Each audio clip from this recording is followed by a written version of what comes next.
کہ کون سے احباب موجود ہیں کون سے نہیں ہیں، اور جتنے بھی دوست ہیں اگر وہ اپنی ٹائم لائن پر یہ بھیجتے رہیں گے ہماری جو پیغام ہے، تو اس کا فائدہ یہ ہوگا کہ دوسرے احباب تک بھی ہمارا یہ پیغام پہنچ جائے گا، جس کو متبادل کے ذریعے ہم بات کر رہے ہیں اور جو ہوگی۔ محمد سلمان ہمارے ساتھ ہیں، اسی طرح عمر بن ہشام ہمارے ساتھ ہیں، مقیم علی آپ کا بھی بہت شکریہ، عمر بن ہشام شکریہ آپ کا، تسنیم عابدی آپ کا بہت بہت شکریہ، آپ موجود ہیں، بڑی ہمت ملتی ہے آپ جیسے سینئر احباب سے گفتگو کر کے اور آپ کو اپنے آس پاس موجود پا کے۔ اسی طرح اظفر علی آپ کا بھی بہت شکریہ، عثمان غیاث آپ ہمیشہ ہمت بندھاتے ہیں، آپ کا بہت بہت شکریہ، ارم آپ کا بھی بہت بہت شکریہ، تمام دوست موجود ہیں۔ ساتھ ہی ساتھ پہلی بات تو یہ ہے کہ یہ افسوسناک بات ہے، اس پر میں نے ایک تفصیلی گفتگو کی فرنود عالم سے، وہ میں آپ کی نظر کر دوں گا، اور اس کے بعد پھر مجھے آج ایک چند پاکستان میں دوست ہیں ان کی جانب سے ایک طرح کا مراسلہ موصول ہوا۔ یہ وہ افراد ہیں جو خود کو لادین کہتے ہیں، یہ وہ افراد ہیں جو خود کو فری تھنکرز کہتے ہیں، یہ وہ افراد ہیں جو کہتے ہیں کہ ہمارا اسلام سے تعلق نہیں ہے یا ہم اسلام چھوڑ چکے۔ اب یہ ایک بڑی سنجیدہ ڈیبیٹ ہے جس پر ظاہر ہے جذباتی اعتبار سے کچھ بھی کہا جا سکتا ہے، اور آپ وہ دیکھ ہی رہے ہیں کہ اس وقت جو معاشرے کی حالت ہے کہ معاشرہ قبول کرنے کو تیار نہیں ہے، حالانکہ اس پر بے شمار نظریاتی طور پر فقہی طور پر اس پر مختلف آراء ہیں، اور وہ ظاہر ہے اس پر میں یہ پروگرام کوئی دینی یا مذہبی نہیں ہے، میں اس پر اس کی تہ میں نہیں جانا چاہتا، لیکن اس پر بھی میں اس گفتگو میں اس پروگرام کے آخر میں آپ سے وہ بھی بات کروں گا، لیکن پہلے وہ جو گفتگو ہوئی ہے میری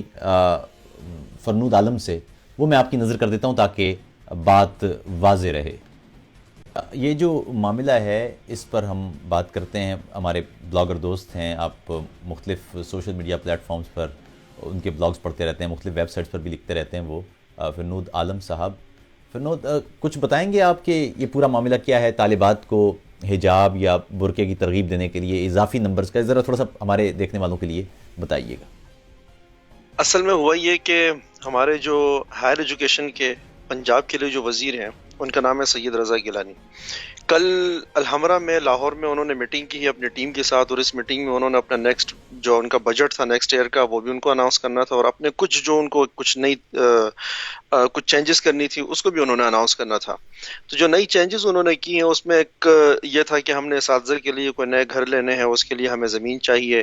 اور 3-4 چیزیں اور تھی، لیکن بنیادی چیزیں جس کو انہوں نے اپنی گفتگو کا محور بنایا وہ پورا ہینڈ آؤٹ میرے سامنے ہے، میں نے آپ کے ساتھ شیئر بھی کیا کہ نمبر 1 تو یہ ہے کہ جو ہماری طالبات ہیں، جو اسٹوڈنٹس ہیں فیمیل، ان میں پردے کا رجحان بڑھانے کے لیے یا پردے کی طرف ترغیب دلانے کے لیے ان کو 5 نمبر۔ اچھا، اس وقت سوشل میڈیا کے اوپر صرف یہی زیر بحث ہے کہ وزیر صاحب نے یہ فرمایا کہ نیکسٹ ایئر سے ہم 5 نمبر جو ہے وہ اضافی دیں گے اپنے ان طالبات کو، لیکن ایک چیز اور سب سے اہم ہے جو ابھی تک سوشل میڈیا پہ زیر بحث نہیں ہے، وہ زیادہ اہم ہے کہ انہوں نے یہ بھی کہا کہ جو بچیاں پردہ کریں گی پنجاب کے سرکاری تعلیمی اداروں میں، ان کی جو حاضری ہے اٹینڈنس جو ہے اس میں بھی ہم ان کو 5% کی رعایت دیں گے۔ تو یہ کیوں نہیں کر لیتے وہ کہ وہ بچیاں جو ہیں وہ گھر سے نکلیں ہی نہیں، وہ گھر پر ہی ان کو ساری ان کی حاضری 100% لگا کے ان کو ڈگری گھر پر ہی پہنچا دی جائے؟ یہی کیوں نہیں کر لیتے؟ وہ بھی وہ کر لیں گے، لیکن اس میں مسئلہ یہ ہوگا کہ ان کو داخلی بحران کے شکار ہو جائیں گے، خارجی بحران کے تو شکار ہیں یہ، لیکن ان کو جو ہے نا وہ گھر کے اندر سے مسائل پیدا ہونا شروع ہوں گے۔ آج بھی جو میں نے بلاگ لکھا اس میں آپ نے دیکھا ہوگا کہ ہمارے یہاں جو مسائل ہیں، جو اتنا بڑا دباؤ آ رہا ہے، جو خلفشار اور ساری جو ابھی ہم سوشل میڈیا پہ دیکھ رہے ہیں ایک دوسرے کے ساتھ ہم گتم گتا ہیں، اس میں اگر آپ دیکھ رہے ہوں کہ بنیادی مسئلہ یہ ہے کہ جو ایک روایتی بیانیے سے فکر سے تعلق رکھنے والے لوگ ہیں، ان کو جو مسائل ہیں وہ اپنے گھر سے ہی درپیش ہیں، ان کو اپنی درسگاہوں سے درپیش ہیں، ان کو اپنے سرکل سے اور اپنے جو ان کا دائرہ ہے اس دائرے کے اندر سے درپیش ہے۔ لیکن مسئلہ یہ ہے کہ ان کے لیے یہ بڑا آسان ہوتا ہے کہ اس کو وہ لبرلز کے اوپر ڈال دیں اور اس کو سیکولرز پہ ڈال دیں، اور اس کو ہر بات کہنے والے کو جو اس کو کسی پیج کا ایڈمن بنا دیں، یا یہ کہ اس کو ملحد قرار دے دیں۔ یہ سب سے آسان طریقہ کار ہے۔ خیر، ہم بات کر رہے تو اس کے اوپر جو ان کا ہینڈ آؤٹ ہے سید رضا گیلانی صاحب کا. اچھا انہوں نے یہ بات کہی, یہ میڈیا کے اوپر گئی اور اس کے اوپر انہوں نے بار بار اصرار کیا اپنے اس اجلاس کے اندر. صحافیوں کو بھی جو ہمارے دوست احباب وہاں پہ موجود ہیں ان کا بتانا بھی یہی ہے. ایک منٹ, یہ جی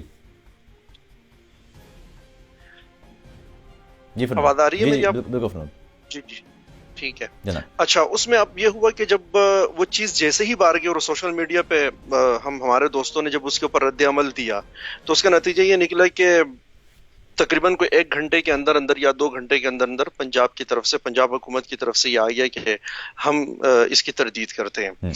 اچھا اس میں صرف ایک تو 2 باتیں یہ ہو گئی. تیسری ایک بات انہوں نے یہ کہا کہ جو خطاطی ہے, خوش خطی, یہ مسلمانوں کی یعنی یہ مسلمانوں کی میراث ہے اور ہمیں چاہیے کہ ہم سرکاری تعلیمی اداروں میں اردو خوش خطی یعنی خطاطی کو ہم رواج بخشیں اور اس کے نتیجے میں ہم بہتر مسلمان پیدا کر سکتے ہیں. اچھا میں خطاطی کے تو حق میں ہوں, ہم اردو زبان کے بھی حق میں ہیں, لیکن میں اس ہینڈ آؤٹ کو پڑھنے کے بعد ابھی تک یہ سمجھنے سے قاصر ہوں کہ خطاطی سے ایک شخص جو ہے وہ ایک اچھا مسلمان کیسے ہو سکتا ہے. مطلب میں تو یہ بھی سمجھنے سے قاصر ہوں کہ پردہ کر لینے سے ایک شخص اچھا مسلمان کیسے بن جاتا ہے. چاہے جائے کہ وزیر صاحب یہ فرمائے کہ آپ خطاطی سیکھیں چونکہ یہ مسلمانوں کی میراث ہے, یہ اگر آپ سیکھیں گے اور اس کے اوپر آپ توجہ دیں گے تو ایک وقت آئے گا کہ آپ انشاءاللہ تعالی ایک اچھے مسلمان بن جائیں گے. خیر بہرحال ابھی کچھ دنوں پہلے میرے لیے اس میں ایک بڑی خوش آئند بات ہے اپنا عاطف بھائی, وہ یہ ہے کہ پچھلے دنوں میں پنجاب حکومت کی طرف سے ہی یا بلکہ ہمارے ایک ضلع میں ایک تھانے کی طرف سے ایک نوٹیفیکیشن جاری ہوا اور اس میں یہ کہا گیا کہ پنجاب بھر میں جو ہمارے وہ لوگ جو افغان دکھتے ہوں آپ کو شکل و صورت سے, یا وہ پختون دیکھتے ہوں آپ کو شکل و صورت سے, اس طرح کے جو لوگ بھی آپ کو نظر آئیں تو آپ کو ان کے اوپر یعنی ترغیب دلائی گئی کہ ان کو شک کی نگاہ سے دیکھنا چاہیے اور متعلقہ اداروں کو ان کو انفارم کرنا چاہیے. اچھا اس پر بھی سوشل میڈیا پر ہی ری ایکشن آیا تھا اور جیسے ہی ری ایکشن آیا تو فوری طور پہ وہ نوٹیفیکیشن انہوں نے واپس لے لیا. لیکن غلطی ان سے یہ ہوئی تھی چونکہ اپنا وہ پمفلیٹ, اپنا وہ حکم نامہ یا نوٹیفیکیشن جو تھا وہ تمام دکانوں میں, مارکیٹوں میں, ہر جگہ میں وہ لوگ ڈسٹریبیوٹ کر چکے تھے. اس کے بعد وہ مکر رہے تھے تو مکرنے سے کیا فرق پڑتا تھا, اس لیے کہ وہ نوٹیفیکیشن تو پبلک کے ہاتھ میں آ گیا تھا. وہاں بھی پرابلم یہ تھی کہ سوشل میڈیا پہ ہمارے دوست احباب خاص طور سے ہم نے متعلقہ لوگوں سے, میں نے تو پرسنلی اپنے جو پولیس ڈپارٹمنٹ کے اندر جو دوست احباب ہیں ان سے رابطہ کیا اور ان سے یہ کہا کہ چونکہ میں خود پختون ہوں تو لہٰذا میں نے کہا کہ یہ کوئی اس کا مسئلہ پیدا نہ ہو جائے کوئی لسانیات کا. لیکن عرض اس میں یہ تھی کہ ہم اپنی کسی بھی حکومت کو پورے پاکستان میں صوبائی ہو یا فیڈرل گورنمنٹ ہو, ہمارا نقطہ نظر یہ ہے کہ آپ زبان, رنگ, نسل, عقیدے, نظریے اور تہذیب و روایت کی بنیاد پر یا ثقافت کی بنیاد پر کسی شہری کے ساتھ کسی قسم کی تفریق نہیں برت سکتے. پنجاب حکومت کی طرف سے ہی دوبارہ یہ مسئلہ آیا, یہاں پر بھی یہ مسئلہ ہے اور کل میں نے اس کے اوپر لکھا بھی تھا کہ ہمیں مسئلہ یہ ہے, ہمیں یہ مسئلہ نہیں ہے کہ کوئی پردہ کرنے والی خاتون کی آپ حوصلہ افزائی کر رہے ہیں, کوئی والد اپنی بچی کی حوصلہ افزائی کرنا چاہتا ہے تو کرے, کوئی اساتذہ بھی اگر کرنا چاہتے ہیں تو کریں, اور اس کے پاس اگر اس کے لیے کوئی اخلاقی روڈ میپ ہے اس کو اختیار کرنا چاہتے ہیں 100 بار کریں. ہمیں حوصلہ افزائی سے مسئلہ نہیں ہے کہ پردہ کرنے والی بچی کی حوصلہ افزائی کیوں گئی, مسئلہ ہمیں اس بات سے درپیش ہے کہ جو پردہ نہیں کرتی ہیں ہماری طالبات بہنیں, آپ ان کی حوصلہ شکنی کر رہی ہیں, حوصلہ شکنی بھی نہیں کر رری ہیں, بیسیکلی تذلیل کر رہی ہیں. نہیں دوسری بات یہ بھی ہے کہ بہت ساری ایسی بھی, ہمارا ملک صرف ایک مذہب کے لوگ تو نہیں ہیں نا, اس میں کرسچنز بھی ہیں, اس میں ہندوز بھی ہیں, بہت ساری دوسری کمیونٹیز بھی ہیں, تو پھر تو یہ بھی ایک ریاستی تفریق ہو جائے گی نا کہ اگر آپ صرف مسلمان بچیوں کو اضافی نمبر دے رہے ہیں اس پردے یا برقعے کی بنیاد پر, اور دیگر جو لوگ ہیں, جو دیگر مائنورٹیز ہیں, اقلیتیں ہیں پاکستان کی, تو یہ تو خود ریاستی تفریق ہو جائے گی. اصل میں آپ کو بتاؤں عاطف بھائی, اگر ہم کھل کے اس مسئلے کے اوپر بات کریں, ایسا نہیں ہے کہ ہمارے پاکستان میں بہت پڑھے لکھے لوگ, سمجھدار لوگ اور اچھے خاندانوں کے لوگ, اچھی سوسائٹی کے لوگ, وہ باقاعدہ یہ سمجھتے ہیں کہ اگر یہ پردہ غیر مسلموں کو بھی کروا دیا جائے تو اس سے کوئی خاص فرق نہیں پڑتا. مجھے بہت اچھی طریقے سے یاد ہے, اس وقت ہماری عمر اگرچہ کم تھی, لیکن افغانستان میں جب طالبان کی حکومت قائم ہوئی تھی تو قندھار کے چند علاقوں میں ایک تو ہندو کمیونٹی سے یہ کہا گیا تھا کہ آپ اپنے گھروں پہ ایک جھنڈے کا کلر, ان کو بتایا گیا تھا کہ آپ اس کلر کا جھنڈا اپنے گھر پہ لگائیں گے تاکہ پتہ چل سکے کہ آپ اقلیت ہیں. نمبر 1.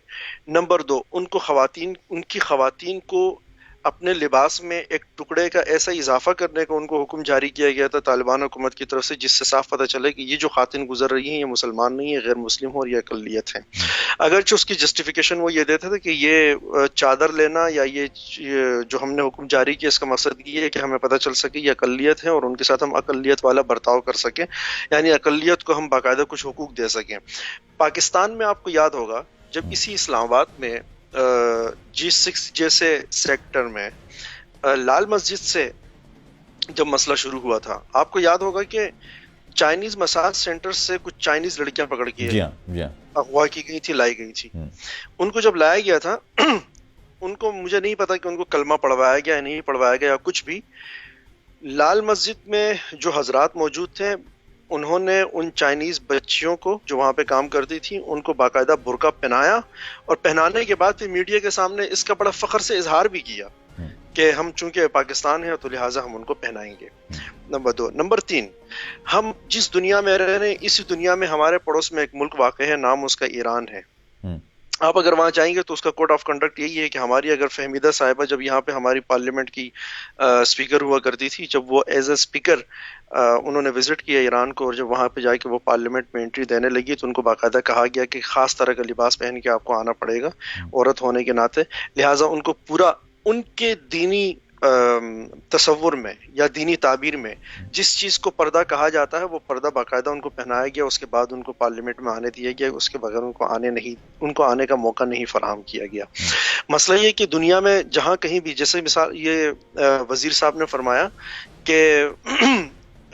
آپ کیا سمجھتے ہیں کہ جب انہوں نے یہ بات کہی ہوگی ان کو نہیں پتا تھا کہ اس پاکستان میں غیر مسلم بھی رہتے ہیں؟ کیا ان کو نہیں پتا کہ ہندوؤں کی ایک بہت بڑی کمیونٹی جو ہے وہ پنجاب میں آباد ہے؟ کیا وہ نہیں جانتے کہ ہمارے سکھ برادری بہت بڑی تعداد میں پنجاب میں، خاص طور سے لاہور میں آباد ہے؟ یہ ساری چیزیں وہ جانتے اور سمجھتے ہیں، لیکن مشکل یہ ہے کہ ہماری تربیت میں یہ چیز کبھی شامل ہی نہیں رہی ہے کہ اس وقت ہمارے منہ سے جو جملہ نکل رہا ہے یا جو بھی ہم اقدام کر رہے ہیں اس کے نتیجے میں ہماری اقلیتیں کیا محسوس کرتی ہیں، یا ہم اس کے بارے میں جو بھی رویہ اپنا رہے ہیں۔ میں چھوٹی سی بات آپ سے عرض کروں، یا ہمارے دوست احباب سے جب بھی ہم مائنورٹیز کے حوالے سے خاص طور سے بات کرتے ہیں تو وہ یہ ہم سے کہتے ہیں کہ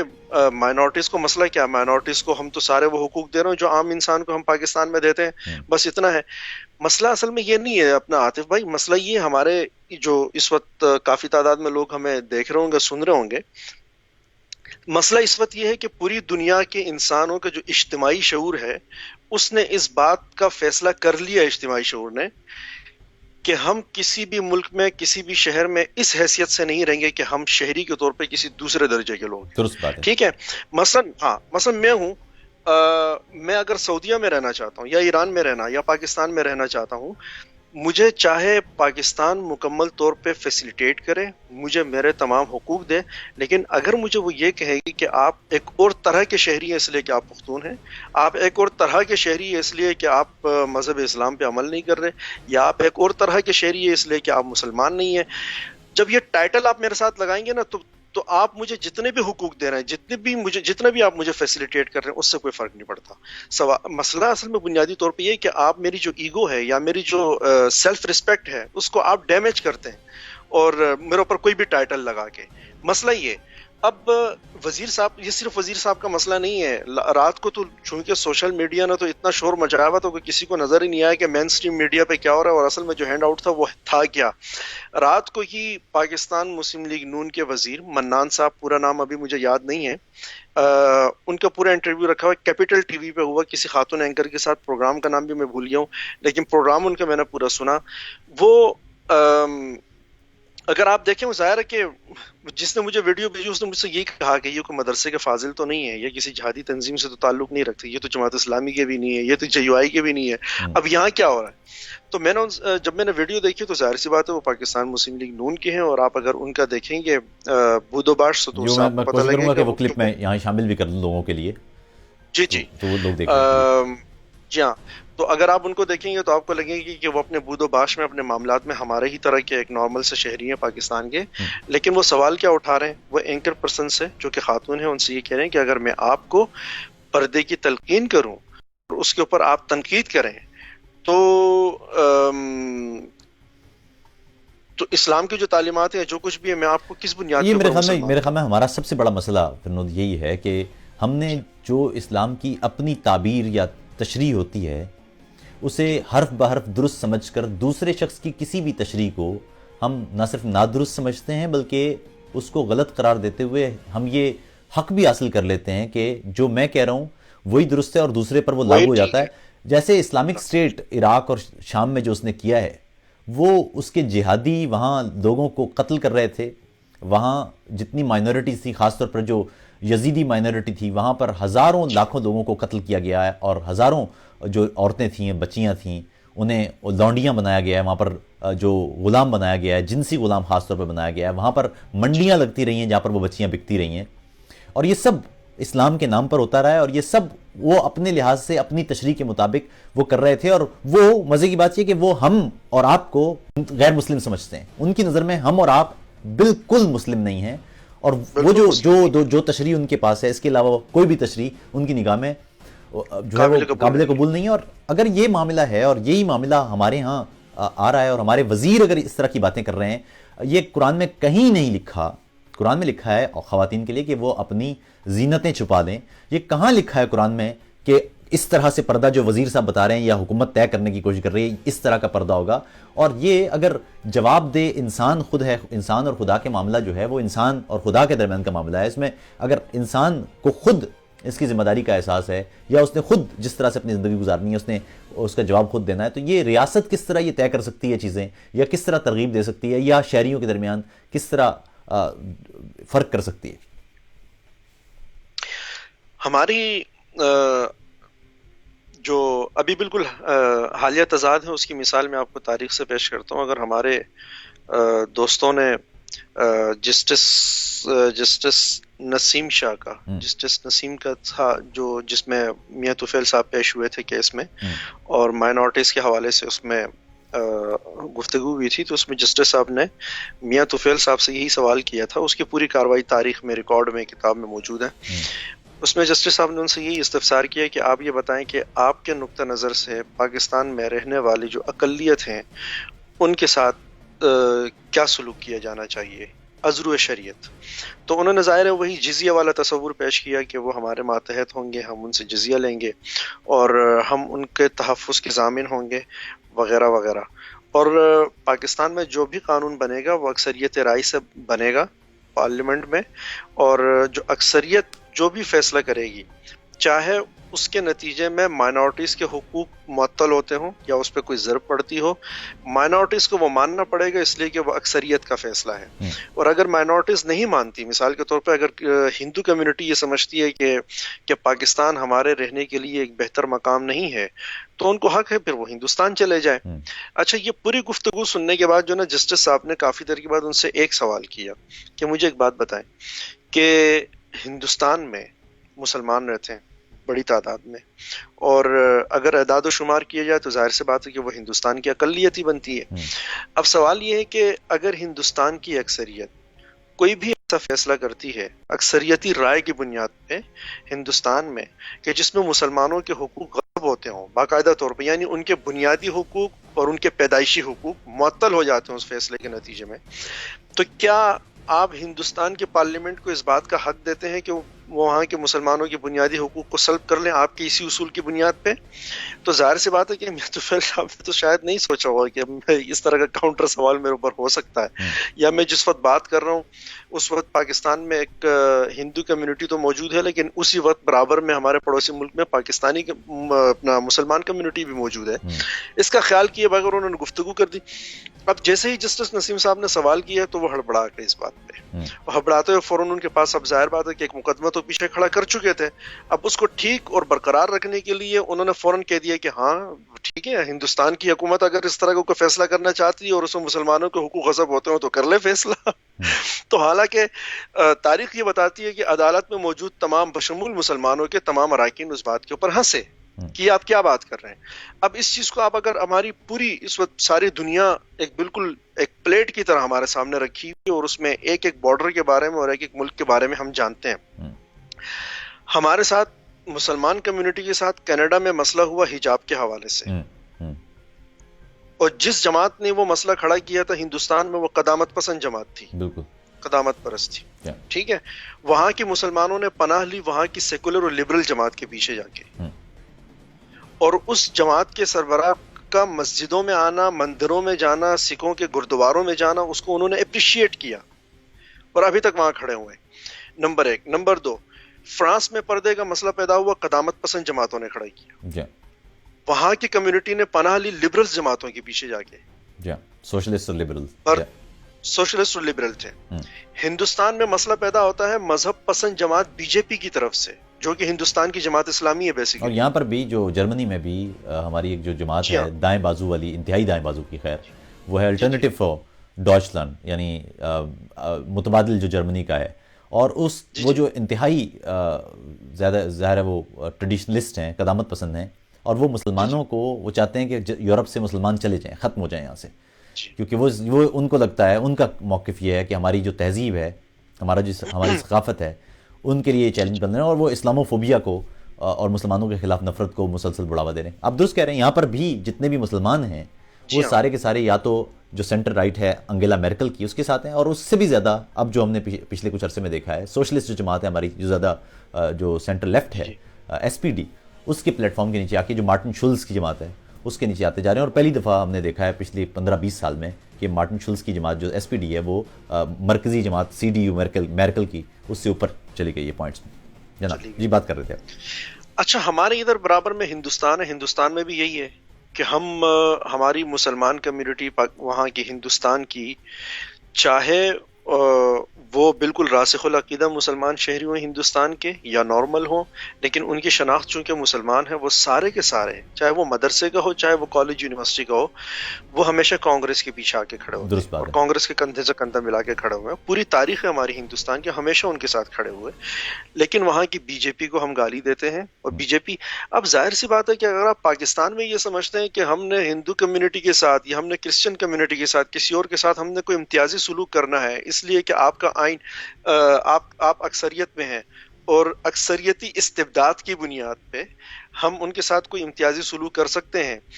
تو پھر ہمیں ہاں بھی یہ بی حق جے پھر پی ان کو کو بھی آپ اس نہیں بات دیتے۔ کا ہاں حق دینا چاہیے، یہ یعنی اس کو بھی یعنی حاصل ہونا دوسرے صورت چاہیے۔ میں یہ لوگ یہ کہہ رہے ہوتے ہیں کہ فرانس میں برقعے پر پابندی بالکل ٹھیک ہے، سوئٹزرلینڈ بالکل میں ٹھیک ہے، مینار ختم کرنا یہ بالکل ٹھیک کام تھا، یہ بالکل اس ٹھیک اس کام اصول کے مطابق تو پھر یہ ہو جائے گا۔ بات یہ ہے یہ ہو کہ جائے، انسانوں کو آپ مذاہب یا نظریات کی بنیاد پر تقسیم نہیں کر سکتے، یہ بنیادی نہیں انسانی کر حقوق کی خلاف ورزی ہے، اور یہ اقوام متحدہ کا چارٹر جو ہے نا، اگر ایک طرف پاکستان جی کا دستور ہے تو دوسری طرف اسی پاکستان نے اقوام متحدہ کے چارٹر پر بھی دستخط کیے ہوئے ہیں، جس کے مطابق کسی بھی صورت میں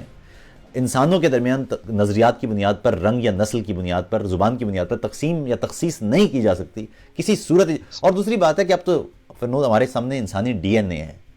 یہ ڈی این اے بتا رہا ہے کہ اس دنیا میں جتنے بھی بسنے والے تمام انسان ہیں وہ ایک ہی ہیں، ان کے اوپر جو جلد کا رنگ ہے وہ مختلف ہو سکتا ہے لیکن وہ ایک ہی ہیں، یعنی اس کے باوجود اگر آپ اپنے نظریے، ہاں اچھی بات یہ ہے کہ ہمیں معلوم ہے کہ اختلاف ہی کی بنیاد پر کائنات قائم ہے، اس کائنات کی بنیاد اختلاف ہے، اگر یہ اختلاف نہ ہوتا تو ہم مختلف سپیشیز میں تبدیل بھی نہ ہوتے۔ ہم ارتقاء کے ذریعے آج انسان جو بنے ہیں، اور ہمارا جو کروموسوم نمبر 2 بتا رہا ہے 48 کی بجائے 46 کروموسوم جس کی وجہ سے ہوئے ہیں، وہ یہ بتا رہا ہے کہ ہم کس طرح سے ایوالو کر کے یہاں پہنچے ہیں، اور کس طرح سے وہ جو نیچرل سلیکشن کی مائنر چینجز ہیں، فرق ہیں، وہ مختلف سپیشیز بناتے ہیں، اور اسی کی وجہ سے ظاہر ہے کائنات میں، اس دنیا میں اتنا تنوع ہے، اختلاف۔ جی اچھا، تو اب وہ یہ بھی سوچ رہے ہیں کہ آپ ہمیں وہاں پہ اس لیے کہہ رہے ہیں کہ ہم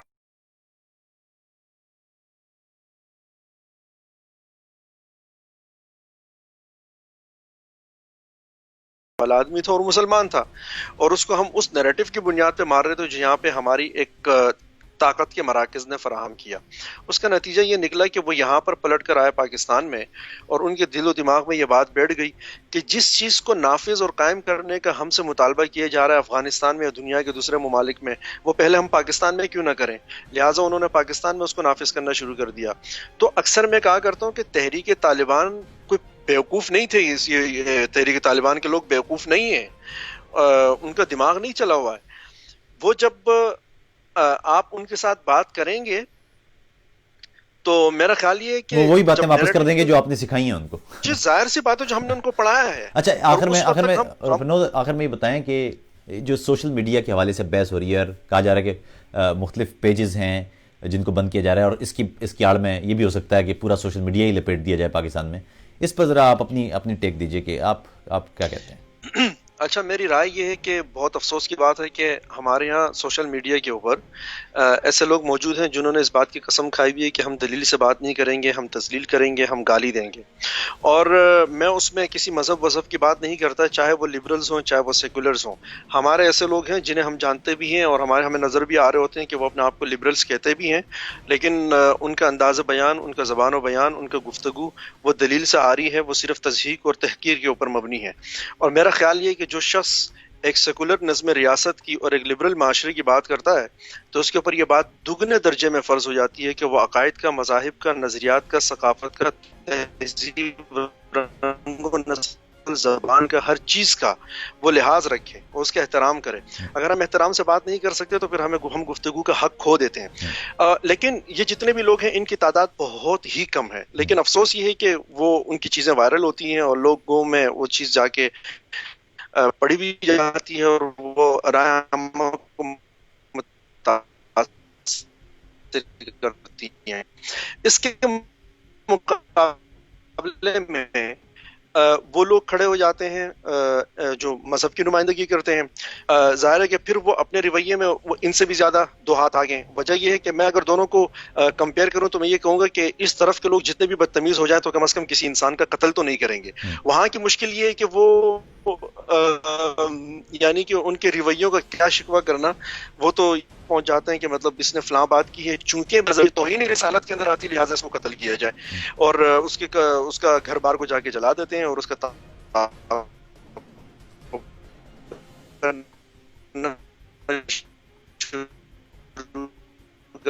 آپ کی آواز اب فرنود کٹ رہی ہے، آپ کی آواز کٹ رہی ہے. چلیں، لیکن بہرحال آپ کا پوائنٹ آ گیا. میرے خیال میں یہ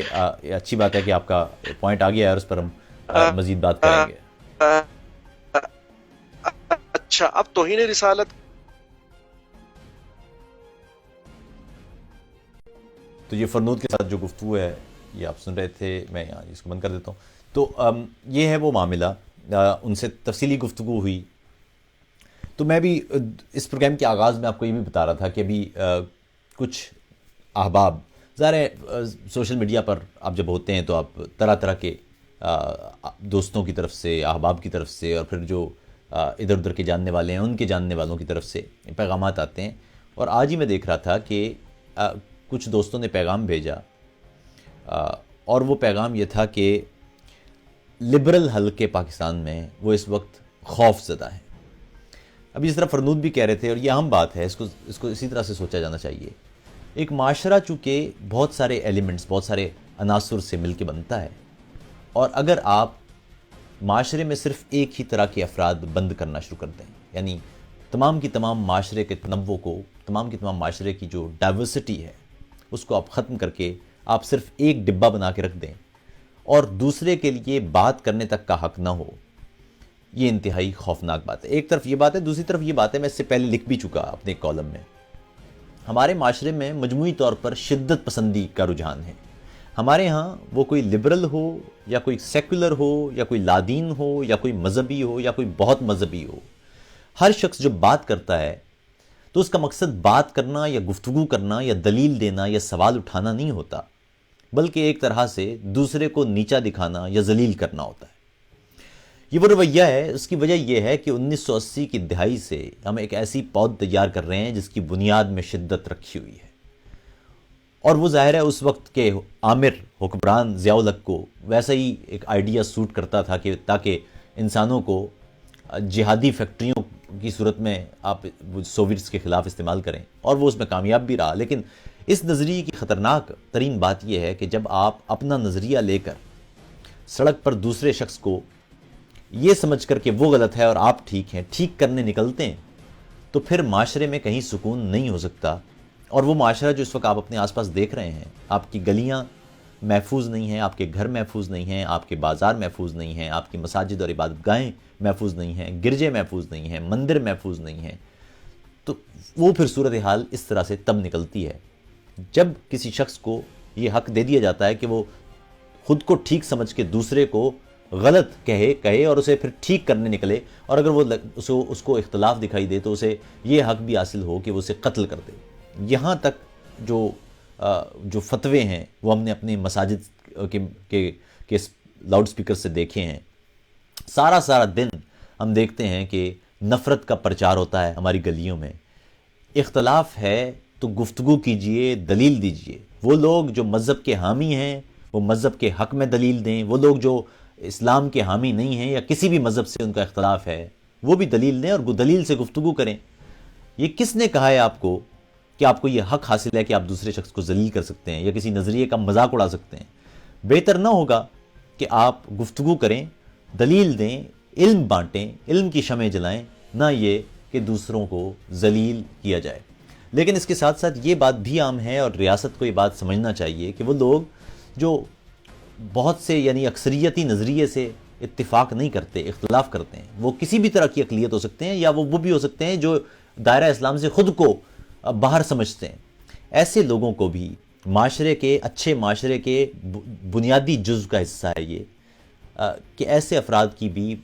تحفظ کی ضمانت دی جائے۔ تو معاشرے میں آپ کے نظریے سے اختلاف کرنا کسی شخص کا ذاتی معاملہ ہے، کسی شخص کا بنیادی حق ہے۔ جو لوگ مذہب سے وابستہ ہیں انہیں یہ سمجھنا چاہیے کہ کوئی شخص اگر مذہب پر سوال اٹھاتا ہے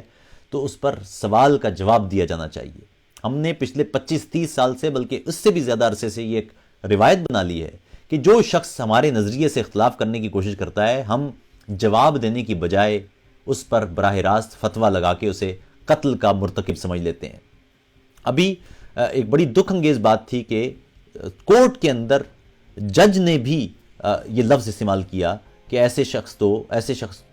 کوئی شخص جو اسلام کے بارے میں کوئی ایسی بات کرتا ہے وہ واجب القتل ہے۔ ہم 21ویں صدی میں بیٹھے ہیں، کوئی شخص اگر بات کرتا ہے تو پہلی بات ہے کہ کسی بھی مذہب کے لیے، کسی بھی نظریے کے لیے کوئی بھی غلط لفظ، کوئی بھی غلط زبان ہرگز استعمال نہیں کرنا چاہیے۔ یہ بالکل ایک سادہ سا اصول ہے، لیکن اگر کوئی شخص کرتا ہے تو اس کا جواب دیا جانا چاہیے۔ مسئلہ یہ ہے کہ ہمارے ہاں ہر چیز میں ایزی ریسیپی یعنی آسان جو ترکیب ہے نا اس کی عادت پڑ گئی ہے۔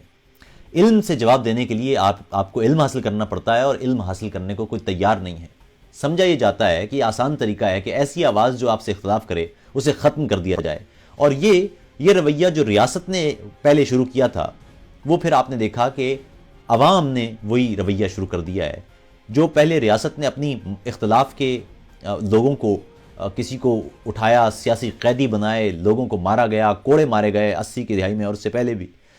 وہ رویہ پھر نیچے آیا تو تشدد اور بڑھا، اور پھر ایسا شخص جو آپ سے اختلاف کرے اسے ختم کیا جانے لگا، اور پھر وہ اب گلیوں میں آ گیا ہے۔ میں کراچی میں تھا کچھ عرصے پہلے، اور وہاں پر مجھے کچھ عرصے پہلے کچھ برس پہلے کی بات بتا رہا ہوں، وہاں پر کچھ موبائل چھیننے والے لڑکے پکڑے گئے تو ان پر تیل چھڑک کر ان 3 لڑکوں کو سر عام آگ لگا دی گئی تھی۔ سڑکوں پر انصاف دینے کی کوششیں، سڑکوں پر ہی خود کو درست سمجھ کے، یعنی جو ایک پرنسپل ہے کہ آپ نے ہر صورت میں ملزم پر الزام اگر لگتا ہے تو اسے آپ کو ہر صورت میں عدالت میں پیش کرنا ہے، کیونکہ عدالت پر اس پر الزام لگے گا، ثبوت دیے جائیں گے، اسے صفائی کا موقع دیا جائے گا، اور اس کے بعد پھر یہ طے ہوگا کہ آیا وہ مجرم ہے یا نہیں ہے۔ پاکستان میں توہین مذہب، توہین رسالت کے حوالے سے قوانین موجود ہیں۔ میں پہلے بھی بات کر چکا ہوں کہ ان قوانین کو ٹھیک یا غلط کی بحث کو بھی ایک طرف رکھ دیتے ہیں۔ وہ قوانین چونکہ موجود ہیں تو ایسے قوانین جب ہیں، جب تک کہ وہ تبدیل نہیں کیے جاتے، نہیں ہو سکتے، اس وقت تک وہ قوانین موجود ہیں، اور سب کو ظاہر ہے وہ جب کسی ریاست کا کوئی قانون ہے تو قانون کو تبدیل کرنے کا بھی ایک قانونی طریقہ ہے، اور جب تک وہ قانونی طریقہ آپ نہیں اپنا سکتے یا آپ کی اتنی اکثریت نہیں ہے تو اس وقت تک آپ کو وہ قانون آبزرو کرنا پڑتا ہے۔ اور وہ پاکستان میں چونکہ قانون موجود ہے، اس لیے ایک طرف تو یہ یاد رکھ لیجئے کہ ہر شخص کو قانون کا احترام کرنا ہے، اور دوسری بات جو ایسے افراد جو خواہ مخواہ میں الزام بھی لگا دیتے ہیں، اور کبھی کبھی ایسا کوئی واقعہ اصل میں ہوتا بھی ہے، تب بھی قانون ہاتھ میں نہیں لیا جا سکتا۔ قانون موجود ہے، آپ کو جو پروسیجر ہے آپ کو اسی پر ہی چلنا ہوگا، اس کے علاوہ کوئی اور راستہ نہیں ہے۔ دوسری بات یہ ایسے افراد جو ان قوانین کے خلاف ہیں تو ان کو بھی قانون نے خلاف یعنی اختلاف کا حق اس طرح سے دیا ہے کہ وہ اس پر اختلاف کریں۔ قانون بنانے کا طریقہ یہ ہے کہ پارلیمنٹ قانون بناتی ہے، آپ اپنی بات ہے وہ کھل کر کہیں، اختلاف کا اظہار کریں، اور اس کے بعد جب آپ کے پاس اتنی اکثریت ہو کہ آپ تبدیل کر سکیں تو پھر کیجئے گا، لیکن تب تک وہ قانون موجود ہے اور اس کا احترام کرنا پڑے گا. کسی کو یہ حق حاصل نہیں ہے کہ وہ ایسی زبان کا استعمال کرے, گھٹیا زبان کا استعمال کرے, جس سے ایک طرف وہ قانون بھی ٹوٹتا اور دوسری طرف آپ دیکھتے ہیں کہ جو مذہبی جذبات ہیں ان پر زک پہنچتی ہے اور اس کا نتیجہ پھر تشدد کی صورت میں نکلتا ہے. یہ ہرگز تشدد کا راستہ ہرگز نہ اپنائیے, علم کا راستہ اپنائیے, گفتگو کیجئے, بحث کیجئے, دلیل دیجئے اور ایک دوسرے کو سمجھانے کی کوشش کیجئے اور ایک دوسرے سے سمجھنے کی کوشش کیجئے. علم کا راستہ یہی ہے جو سوال کی صورت میں ہمارے سامنے آتا ہے. تو میں بہرحال ریاست سے ہم یہی گزارش کر سکتے ہیں کہ کوئی بھی ہو, کسی بھی طرح کا کوئی نظریہ رکھنے والا ہو, اگر اس نے کوئی جرم کیا ہے تو اس کے خلاف آپ ایف آئی آر کاٹیے, اس پر مقدمہ چلائیے اور عدالت اگر سمجھے کہ وہ اس نے کوئی جرم کیا ہے, کوئی قانون توڑا ہے, تو اسے سزا دی جائے. اس کے علاوہ کوئی اور راستہ نہیں ہے. اس کے علاوہ اگر کوئی شخص وہ چاہے کسی بھی حوالے سے وہ قانون اپنے ہاتھ میں لے, اس کو ریاست کو اس سے سنجیدگی کے ساتھ اور سختی کے ساتھ نمٹنا چاہیے, تاکہ یہ جو قانون ہاتھ میں لے کر اور گلیوں میں انصاف کرنے والے ہیں, ان کو ہر صورت میں ان کی حوصلہ شکنی ہو. میں دیکھ لیتا ہوں اگر کوئی اور احباب جن کا پیغام اس وقت ہمارے پاس ہے وہ ہمارے ساتھ شامل ہو جائیں. تسنیم آبادی, بہت بہت شکریہ, آپ نے بڑی اچھی باتیں کی ہیں. میں ابھی جب میں یہ فرنود کا جو انٹرویو تھا, جو ان کی گفتگو تھی وہ چل رہی تھی, میں ساتھ ہی ساتھ آپ کے پیغامات دیکھ رہا تھا. بہت بہت شکریہ آپ کا. شاہ زمان, آپ کا بھی بہت بہت شکریہ. وہ کہتے ہیں جی کہ تضحیک آمیزی دونوں جانب سے عروج پر ہے. جہاں جس کی اکثریت ہے وہ دائرہ انسانیت سے باہر نکل کر اقلیت کے ساتھ جو چاہتا ہے کر گزرتا ہے, اور مملکت بھی اکثریت کے ساتھ دینے پر مجبور نظر ہے. میں یہی عرض کر رہا ہوں, پہلی بات تو یہ ہے کہ گھٹیا زبان کا استعمال کیوں کرنا پڑتا ہے, ہم تشدد یا جارحانہ رویے کا مظاہرہ کیوں کرتے ہیں؟ ایسا کیوں ہے کہ آپ جو نظریہ, جس نظریے پر آپ عمل پیرا ہیں, آپ اس نظریے کو درست مان کر دوسرے کو درست کرنے نکلتے کیوں ہیں؟ کیا ضرورت ہے؟ آپ کو معلوم ہونا چاہیے کہ علم کا راستہ سوال کا راستہ ہے. آپ کا کام یہ ہے کہ آپ سوال بانٹیے, آپ سوال کیجئے, اور دوسروں کا کام یہ ہے کہ وہ بھی سوال کریں, وہ بھی علم بانٹیں, بحث کی جائے, دلیل دی جائے, اور غصہ نہ کیا جائے, کیونکہ غصہ تو جہالت کا راستہ ہے. غصہ کم علمی بلکہ لا علمی کا راستہ ہے. یہ اپنایا ہی تب جاتا ہے, جارحیت ہوتی ہی تب ہے جب گفتگو نہیں ہو سکتی. اور اس لیے آپ جب دیکھتے ہیں کہ ایک سرخ لکیر ہے کہ جب کوئی بھی شخص پیغمبر اسلام کے حوالے سے گفتگو نہیں سن سکتا ایسی تضحیک آمیز, تو اس کا خیال رکھیے. کبھی بھی اس طرح کی بات نہ کیجیے جو تشدد کا راستہ دے. آپ دیکھ رہے ہیں آپ کا عہد, آپ کا پورا سماج کس جگہ پر ہے, اور اس کے بعد اگر آپ اس طرح کے رویے کا مظاہرہ کریں گے جس کے تحت تشدد میں اضافہ ہوگا, وہ مذہبی ہوں یا غیر مذہبی, سب کی بات کر رہا ہوں, تشدد کا راستہ اختیار کرنے والا کوئی بھی شخص انسانیت پرست نہیں ہو سکتا. جان ایلیا نے کہا تھا, اس دنیا میں دو ہی قومیں آباد ہیں, انسان اور انسان دشمن, اور اس دنیا میں دو ہی نظریات ہیں, انسانیت اور انسانیت دشمنی. تو آپ یہ طے کر لیجئے کہ آپ کون سے قبیلے سے آپ کا تعلق ہے. آپ انسانیت کی طرف ہیں یا انسانیت دشمنی کی طرف ہیں. آپ انسان ہیں یا آپ انسان دشمن ہیں. یہ وہ دو راستے ہیں جن میں سے آپ کو ایک چننا ہوگا, اور کوئی راستہ نہیں ہے. آپ کو انسانیت ہی کی طرف جانا ہوتا ہے. آخر آدمیت بھی کوئی شے, تیرے دربان تو بل ڈاگ نکلے. تو بہرحال آپ لوگوں کا بہت بہت شکریہ کہ اس میں گفتگو رہی, اور میں ساتھ ہی میں چاہتا تو تھا آج کی گفتگو ہو اردو کے حوالے سے. وہ اس پر بھی ہمارے دوستوں نے کہا تھا کہ اس پہ ضرور بات کی جانا چاہیے کہ مردم شماری ہو رہی ہے اور اردو بولنے والوں کے لیے کچھ نہیں ہے, اور اردو کا کھانا بھی نہیں ہے. میرے خیال میں اس پر میں پہلے بھی اپنے ایک پروگرام میں گفتگو کر چکا ہوں, پھر میں بات اس پر ضروری ہے وہ کر دوں. یاد رکھیے کہ پاکستان میں ثقافت اور زبان یہ کسی بھی طرح سے کسی بھی درجے میں یہ پریورٹی تھے ہی نہیں. اس کی وجہ یہ ہے کہ ریاست نے شروع سے یہ طے کر رکھا ہے کہ کبھی بھی وہ معاملات جو ریاست کو کرنے چاہیے وہ نہیں کیے جاتے. اب مطلب یہ ہے اردو زبان, میں ظاہر ہے میں اردو میں بات کر رہا ہوں, میں اردو سے بے انتہا محبت کرتا ہوں, لیکن یہ ایک المیہ ہے کہ ہمارے ہاں ایک تو پاکستان میں علاقائی زبانیں ہیں, پنجابی ہے, اور پنجابی میں بھی بے شمار زبانیں ہیں, پوٹھواری ہے, پہاڑی ہے, چھاچھی ہے, ماجھی ہے, اس کے نیچے آ جائیں تو پھر سرائکی, اور سرائکی کے بھی بے شمار ڈائلیکٹس ہیں. اسی طرح سندھی ہے, اس کے بعد بروہی ہے, بلوچی, بے شمار زبانیں ہیں اردو پاکستان میں. اردو کسی علاقے کی براہ راست زبان نہیں ہے, لیکن اس کے باوجود اردو چونکہ قومی زبان ہے تو ان علاقائی زبانوں سے زیادہ علم اس کے اندر اب آ چکا ہے. علاقائی زبانوں کی تو حالت یہ ہے کہ پنجابی کا اسکرپٹ ختم ہوتا جا رہا ہے، اور اس میں کتابیں بھی آپ کو نہیں ملے گی. یعنی جو جدید ٹیکنالوجی کی کتابیں ہیں، جو جدید تحقیق کی کتابیں ہیں، جو سائنس ہے، میتھمیٹکس ہے، فلسفہ ہے، نفسیات ہے، یہ کتابیں علاقائی زبانوں میں تو موجود ہی نہیں ہیں. اور اردو میں بھی ان کی تعداد بس نہ ہونے کے برابر ہے. کوئی بچہ پیدا ہوتا ہے کسی علاقے میں تو وہ اپنی علاقائی زبان سیکھتا ہے، پھر وہ 4-4.5 برس کی عمر میں اسکول جاتا ہے تو اسے کہا جاتا ہے کہ جی اب ہماری پاس جو علاقائی زبان ہے اس میں علم نہیں ہے، آپ اردو میں علم سیکھیے. وہ اردو میں علم سیکھنا شروع کرتا ہے، وہ 10ویں میں پہنچتا ہے تو آپ کہتے ہیں جی کہ اب ہمارے پاس physics, mathematics, chemistry, statistics, biology, یہ اب ہمارے پاس اردو میں نہیں ہے. ایڈوانس سٹڈیز کے لیے آپ کو ہر صورت میں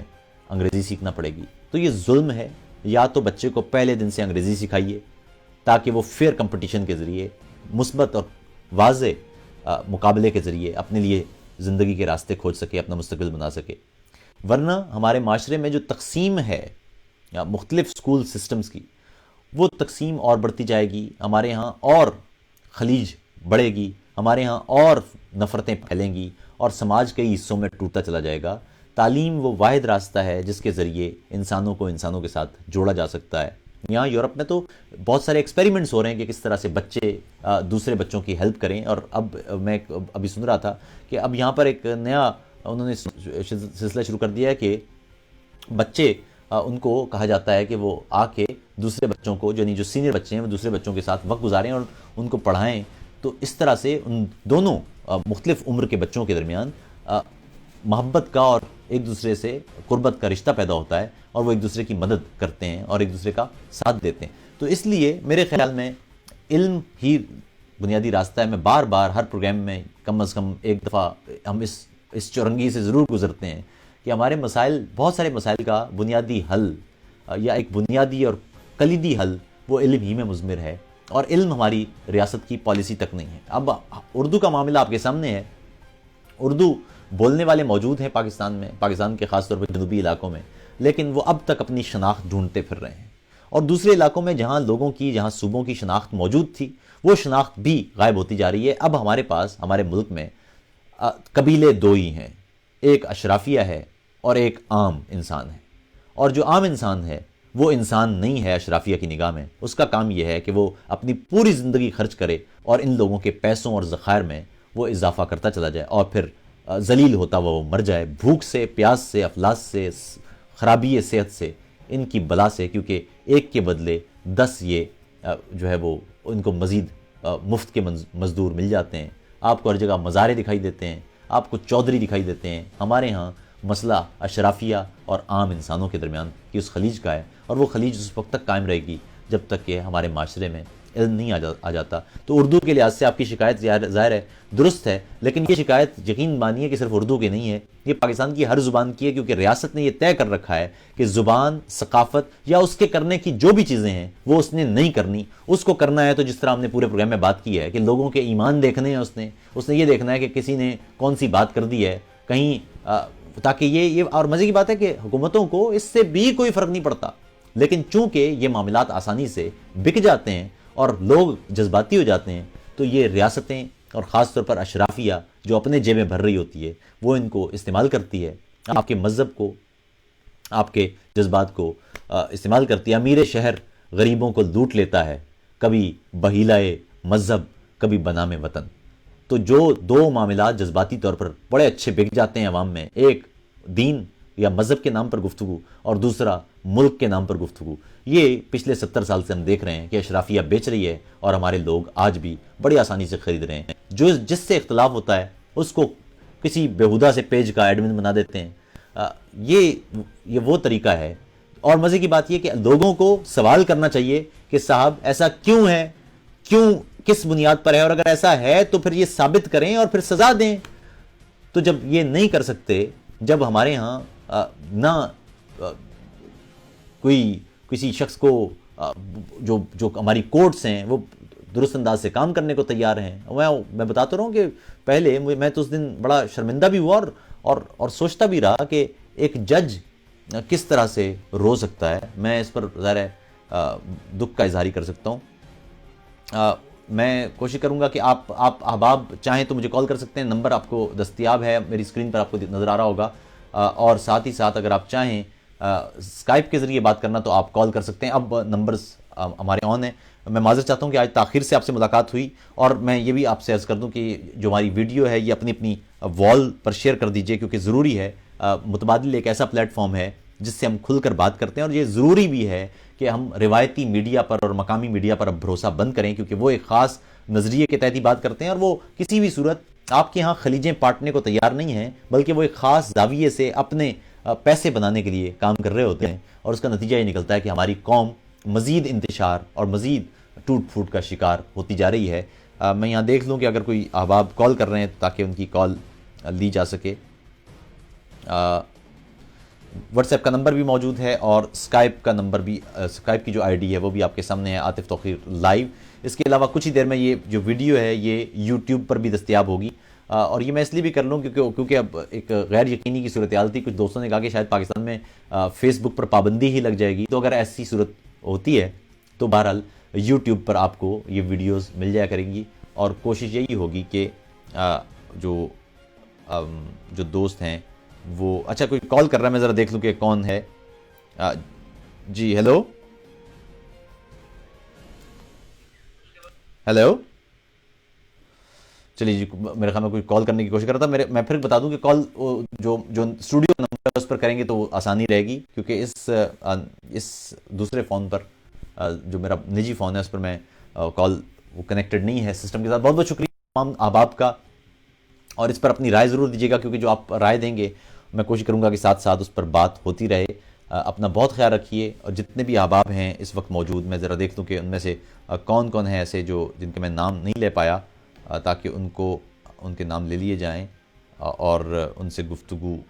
ہو جائے۔ میں پھر عرض کر دوں کہ جو دوست کال کرنے کی کوشش کر رہے ہیں وہ پلیز جو ہمارا اسٹوڈیو کا نمبر ہے اس پر کال کریں، کیونکہ میں اس نمبر پہ میں کال لے نہیں سکتا، ممکن نہیں ہے، کیونکہ میں ظاہر ہے اس وقت لائیو بات کر رہا ہوں، تو میرے لیے ممکن نہیں ہوگا اس نمبر پہ کال کرنا۔ پلیز آپ وہ جو میں دیکھ لیتا ہوں یہاں پر کون ہے۔ ہیلو، السلام علیکم جی آداب عرض ہے۔ جی آپ صاحب کیا حال ہے آپ کے؟ میں ٹھیک ٹھاک، آپ بتائیے کیسے مزاج ہیں؟ نہیں اپنا اللہ کا بہت شکر ہے۔ میں پہلے تو جو ہے نا یورپ تو فریش ہے، تو میں آپ کو یہ بڑی مطلب مجھے خوشی ہوئی کچھ دن پہلے اتفاق سے فیس بک کے اوپر میں آپ کی وہ کچھ نظمیں آپ نے پڑھی تھی، برسلز میں بن گیا نوشور پیچھے برسلز لکھا ہوا تھا، جی جی مجھے بہت پسند آئی، تو میں تھوڑا سا اس پہ دیکھا تو آپ کے پیج پہ پتہ لگا آپ لائیو ہے، تو آپ کو سن رہا تھا تھوڑی دیر سے۔ اچھا میں بس اتنی سی طرح بات کرنا چاہوں گا، آپ کو اور بھی لوگ سن رہے ہوں گے، آپ ماشاء اللہ قابل آدمی ہیں۔ میں پاکستان میں رہتا ہوں، عدنان میرا نام ہے۔ میں آپ کو بتاؤں، میں یہ مطلب بیسک جو آپ بات کر رہے ہیں میں اس سے 100% اگری کرتا ہوں کہ دیکھیے education is the only way, مطلب آپ مطلب ڈاون یا کوئی بھی پروٹون کیا ہوتا ہے یا کوئی بھی چیز کیسے سکھائیں گے، مطلب ABC سے ہی اسٹارٹ کریں گے۔ آپ نے بڑی اچھی بات کی، اردو کا میں خود بڑا احترام کرتا ہوں، شاعری کر تو نہیں پتا کبھی، لیکن پڑھنے کا بہت شوقین ہوں، غالب ہو فیض ہو، تو مجھے خود بڑی محبت ہے۔ لیکن بات یہ ہے کہ جو سائنٹیفک لرننگ کی، اور وہ میں سمجھتا ہوں جیسے اردو ایک فن لینگویج ہے، ہمارے انٹیریئر پاکستان کے لوگ سیکھتے ہیں اسکول میں جا کے، انگریزی بھی ساتھ ساتھ سکھانی چاہیے، دونوں زبانیں ہیں میرا خیال کو زیادہ ایک دوسرے سے بہت زیادہ مشکل ہے، آسان ہے، ایک جیسے ہی ہے۔ اور دیکھیے جو ہمارے یہاں کچھ عالم سو کالڈ حضرات جو اتنی باتیں کر پاتے ہیں اور اس کے بعد لوگ اس کو سن کے ہضم کر لیتے ہیں اور عمل بھی کر لیتے ہیں کچھ، تو اس کی وجہ یہ ہے کہ جب when there is no alternative، مطلب حکومت نے تو دیکھیں بڑی سیدھی بات ہے کرنا نہیں، تو اٹ از اپ ٹو اس، مطلب آپ کر رہے ہیں، میں سمجھتا ہوں بہت اچھی چیز ہے، اور میں سمجھتا ہوں کہ اس میں اگر میں اجازت ہو تو اتنا صرف کہوں گا کہ جو ہمارے مختلف سائنٹیفک چیزیں ہیں اس کے اندر اس کو ضرور ذکر کیجیے، یہ بھی علم ہم سب سیکھتے ہیں جی ایک دوسرے سے، تو آپ کی توسط سے لوگ سیکھیں بیسکس، یعنی کہ میں سمجھتا ہوں کہ اگر آپ یعنی کہ وہ اوریجنل اسپیشیز کی